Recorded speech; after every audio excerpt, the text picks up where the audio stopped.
նախաձեռնել էին կրթվել են նորաձև է ինչ-որ շարժում, բայց այդ շարժման արդյունքում պարզվեց, որ իրենք բացարձակապես չէին կրթվել, ընդհակառակը ավելի անկիրթ էին դարձել, ավելի անտակտ ու անմակարդակ։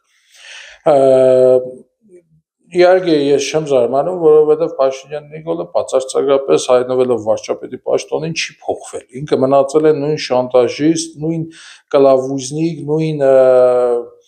այսպես կեղդոտ լրագրողը, ով լրագրող էլ իրեն չի կարելի անվանել, որովհետև լրագրությունը ինքը իրականում արվեստ է, ինքը չափազանց լուրջ մասնագիտություն է, սրանք ուղղակի շարլատաններ են։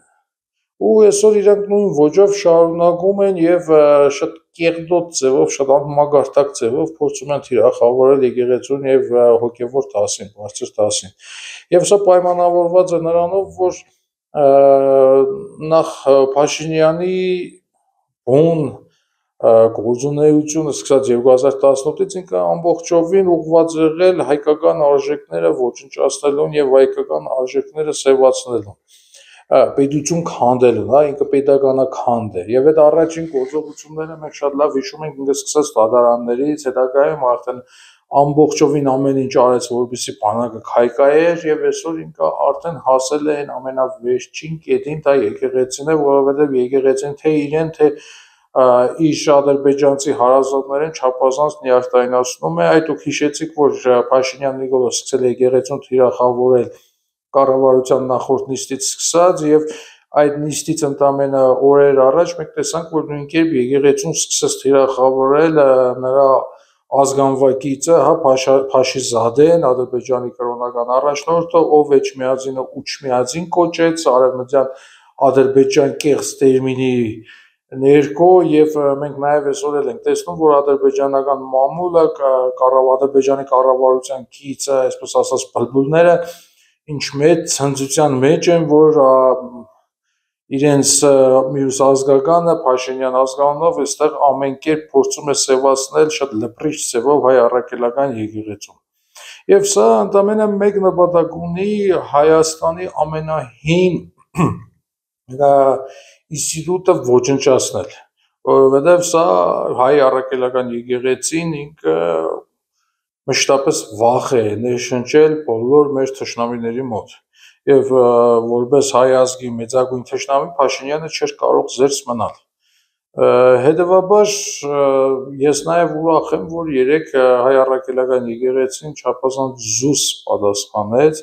որովհետև Փաշինյանը նույնպես սպասում էր այնպիսի մի պատասխանի, որը իրեն հնարավորություն կտար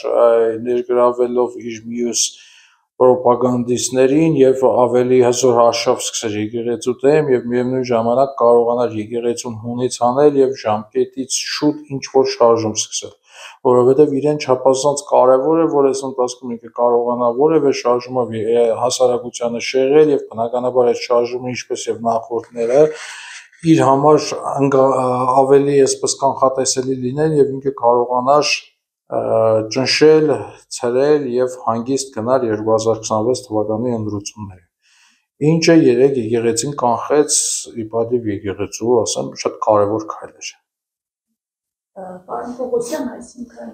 Փաշինյանը իր հայտարարություններով փորձում էր նորից մարդկանց փողոց դուրս հանել։ Տեսեք, ցանկացած շարժում, որը ինքը,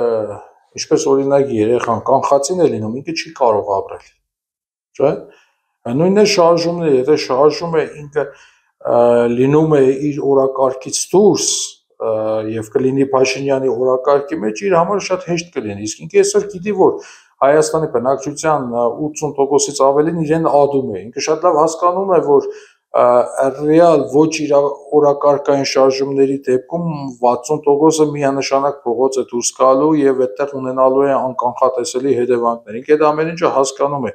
եւ հետեւաբար ինքը այսպես թիրախավորելով եկեղեցուն, ինքը հասկանում էր նաեւ, որ ժողովրդի մեծամասնությունը դա շատ զգայական կընդունի եւ այո, ինքը սպասում էր, որ որոշակի շարժումներ կձևավորվեր եւ ինքը կարողանա շատ կանխատեսելի շարժումներ ունենալ, ինչպես ունեցել է նաև նախկինում եւ հեշտությամբ կկարողանար այդ շարժումները տապալել։ Իսկ այս դեպքում նաև ինքը իմանալով, որ երկրում հասունանում է մի գործընթաց, որի անունը impeachment է եւ որը ներարտայնացնում է շատ շատերին, այդ թվում իրեն, ինքը կուզենար նաև այդ գործընթացը կանխել եւ թիրախավորելով եկեղեցուն, բայց դա իր մոտ չստացվեց եւ կարծում եմ, որ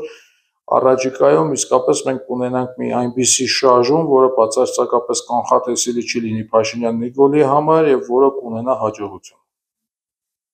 Պարոն Պողոսյան, քպականները գրառումներ են կատարում, որ եթե եկեղեցականները այդքան ազնիվ են, այդքան արդար են, նրանք երևի այլ պատասխան են սպասում եկեղեցուց, գիտեք, որ վեհապարին մեղադրում են որդի ունենալու մեջ, երեխա ունենալու մեջ, պահանջում են ինչ-որ կարգալույծ անեն, ինչ-որ հետազոտություններ անցնեն, բարեվարկության կանոններ են առաջարկում, որպեսզի սկսվի, մինչդեռ տեսնում ենք, որ իրենց շրջանակներում պաշտոնյաներ կան, որ առաջինը հենց իրենցից պետք է սկսվելու բարեվարկության կանոնները։ Ուրեմն մեր առաջի կաթողիկոս Գրիգոր Լուսավորիչը ամուսնացած է եղել, երեխաներ է ունեցել, հետագայում նաև շատ կաթողիկոսներ, բայց ինչ-որ մի փուլում դա փոխվել է, իհարկե սա որպես ուղղակի ռեպլիկ գալենք, ինչ վերաբերվում է ԿՊԱ-ների կողմից բարեվարկության կանոններ եւ հետազոտություններ անցկացնելուն, խնդիր չկա, եկեք ամբողջ ազգով բարեվարկության կանոններին համապատասխան քննություն տանք եւ եկեք որոշակի հետազոտություններ անցկացնենք, սկսած նաև ինձանից։ Մեծ սիրով ես համաձայն եմ, բայց առաջի հերթին այդ բարեվարկության կանոնների քննությունը պետք է հաղթահարեն ԿՊՇ-նիկները, որը վստահ եմ, որ չեն հաղթահարելու եւ առաջին իսկ պայից սկսած մինուս, չգիտեմ, 20 են ստանալու եւ եկեք նաև գենետիկ անալիզ հանձնենք։ Այ օրինակ թող Փաշինյան Նիկոլը գենետիկ անալիզ հանձնում, մենք հասկանանք իր այրան մեջ հայ այրուն կա, թե ամբողջովին ադրբեջանական է։ Թող երկրորդ գենետիկ անալիզը հանձնի իր այն 4 երեխային, որ պահում է, ավելի ճիշտ պետությունն է պահում, բյուջեն է պահում։ Թող մի հատ հանձնի հասկանանք իր հետ այդ երեխեքը կապ ունեն, թե չունեն։ Նույն տրամաբանությամբ, եթե ես իր տրամաբանությամբ փորձեմ իրեն պատասխանել, մամուլում բազմաթիվ լուրեր են շրջանառվում, որ այդ 4 երեխաներից ոչ մեկը գենետիկորեն իր հետ կապված չի։ Ընդհանուր նաև մարդկանց անուններ են տալիս, իհարկե ես չեմ իջնում իր մագարտակին, իր անմագարտակ կնոջ մագարտակին եւ չեմ փորձի այդպես անուններով խոսել, առհասարակ ադում եմ անձնական կյանք մտնելը, բայց քանի որ մեր դիմացը կանգնած է մի կեղդոտ շանտաժիստ, ես նույնը իրեն եմ խորհուրդ տալիս, հələ գնամ այդ 4-ին 4 երեխուն անալիզ ու տեսնենք այդ բյուջեի հաշվին, որ դրանց պահում են, մեր ժողովուրդը ինքը ոնց ասում էր, հա, հերոս հարգատուների հաշվին պահվողները որևէ գենետիկորեն իր հետ կապ ունեն, թե չունեն։ Սա ուղղակի, գիտեք, մեր խնդիրն այն է, որ մենք այդ անտակտ, այդ անտասիրակներին երբեմն փորձում ենք պատասխանել նաև իրենց ոճով, որը բացարձակ մեզ հարիշ չի։ Ուղղակի այս դեպքում շատ լավ կլինի, որ մենք բոլորս ուղղակի անտեսենք իրենց, արհամարենք իրենց, առավել եւս որ բոլորիսը պարզ է, որ այս իշխանությունը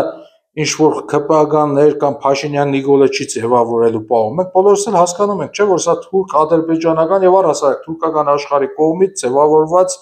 խմպակե կառավարիչներ են, ովքեր կարողացել են 2018 թվականին նվաճել այս երկիրը եւ այս երկիրը կառավարում տանում են առաջ։ Այ մենք ոչ թե պետք է կենտրոնանանք այդ անտակտ անտասիրակների վրա, այլ մենք պետք է կենտրոնանանք թուրքական ազդեցությունից եւ թուրքական նվաճումից ազատագրվելու վրա եւ բացարձակ իրենց ուշադրություն չպետք է դարձնենք։ Պարոն Պողոսյան, տեսնում ենք ոչ միայն ԿՊԱ-ականները Նիկոլ Փաշինյանն են թիրախավորում եկեղեցին, այլ նաև նրանց համակիրները, մասնավորապես խոսքը նախկին ԿՊԱ-ական դերասան լրագրող Քնել Սարգսյանին է վերաբերվում, ով գիտեք, որ Մարմաշելի վանական համալիրում ինչ-որ ծեծ կրկնուկ վիճաբանություն էր սկսել, Տեր-Փառենին հայհոյել էր, սպառնացել էր։ Սա ինչի մասին է խոսում, իրենք նաև այսպես հատուկ նպատակաուղղված աշխատում են մարզերում, համայնքներում, մեր սրբազաններ էին թիրախավորել Աջապահյանին։ Գիտեք, դեր Փարենի դեպքի հետ շատ քիչ բան գիտեմ, դեռևս չեմ հասցրել դեր Փարենի հետ հանդիպել, անկեղծ ասած որոշակի հարգելի պատճառներով 3 եւ առաջ օր այնքան էլ չեմ հետևել լրատվությանը, չգիտեմ իրականում ինչ աստիճանի է այդ լկտիությունը հասել Մանրամաշենի վանքում, բայց դեր Փարենին ճանաչելով, գիտենալով որպես չափազանց զուսպ, չափազանց նվիրյալ հոգևորականի, իսկապես այստեղ շատ եմ ցավում, որ այդ պահին ես դեր Փարենի կողքին չեմ գտնվել, հուսով եմ հաջորդ անգամները, եթե որևէ հոգևորականի թիրախավորեն, այդ հոգևորականները պետք է ունենանք այնպիսի մեխանիզմ, որ շատ արագ բոլորս տեղեկանանք եւ բոլորս գնանք մեր եկեղեցու եւ մեր հոգևորականների կողքին կանգնենք եւ այդ չգիտեմ, կասկածելի ծանոթ ունեցողներին թույլ չտանք, որպեսզի իրենք կարողանան որևէ կերպ իրենց ներկայությամբ կամ խոսքով պղծել մեր սուրբ արժեքները, ընդամենը սա։ Այսօր հայ առաքելական եկեղեցին, ինչպես եւ մեր հայրենիքը, ինքը գտնվում է շատ լուրջ վտանգի առաջ եւ մենք բոլորս, ովքեր իրենց հայ են համարում, ովքեր իրենց հայ առաքելական եկեղեցու հետևորդ են համարել, բոլորը պետք է պատրաստ լինեն ամեն կերպ կանգնելու եկեղեցու կողքին, բայց միևնույն ժամանակ չգնալ սադրանքների եւ թույլ չտալ, որպեսզի Փաշինյան Նիկոլի այսպես նպատակը իրականացվի եւ ժամանակից շուտ ձևավորվեն կազմակերպ ինչ-որ շարժումներ, որոնք մեր բուն օրակարգից կշեղեն նաեւ մեզ։ Երեք նմանատիպ ակցիա իրականացվեց կառավարության դիմաց, ինչ որ ինքնաբուխ էր, թերևս անծանոթ մարդիկ էին, հավաքվել էին պարզապես աջակցություն հայ առաքելական եկեղեցու, այս շարժումները արդյոք սթափեցնող են։ Գիտեք, նման դեպքերում ես հիշում եմ նոյեմբերի 9-ի շարժումը, որտեղ կային շատ արժանապատիվ մարդիկ, բայց այնտեղ նաև կային մարդիկ, ովքեր պաշտոններ ստացան Փաշինյան Նիկոլի կողմից հետագայում։ Եվ ես հիշում եմ Արցախը հանձնելու ժամանակ կառավարության դիմաց նորից եղած շարժումները, երբ շատ մարդիկ անկեղծորեն այսպես իրենց մեջից պայթում էին, բայց կային մարդիկ, ովքեր այդ պահին քննարկում էին ուղղակի Երևան քաղաքի ընտրությունները։ Հետևաբար բոլոր շարժումներին չէ, որ պետք է վստահել, որովհետև այդ շարժումները կարող են նաև իշխանության կողմից լինել սադրանքներ կամ իշխանության հետ համաձայնեցված շարժումներ։ Հետևաբար ես կարծում եմ, որ եթե հայ առաքելական եկեղեցին ուզենա որոշակի շարժում ձևավորել, այդ մասին միանշանակ կամ կաթողիկոսը կամ օրինակ Արշակ եպիսկոպոսը կհայտարարեն։ Անձամբ ես եկեղեցական շարժումներին կմիանամ միայն այն դեպքում, երբ որ այդ մասին կհայտարարի հենց Վերապար Հայրապետը։ Ու նաև կոչ եմ անում մյուսներին, քանի որ մենք 7 տարի ապրել ենք սադրանքների եւ մանիպուլյացիաների ժամանակահատվածում, եթե դուք կուզենաք կաթողիկոսի հետ կամ կաթողիկոսի առաջնորդությամբ որոշակի շարժումների մասնակցել, ուրեմն սպասեք հենց կաթողիկոսի կոչին։ Ես վստահ կարող եմ ասել, որ Կարեգին երկրորդը հայ առաքելական եկեղեցու այսպես իսկապես նվիրյալ հովվապետ է,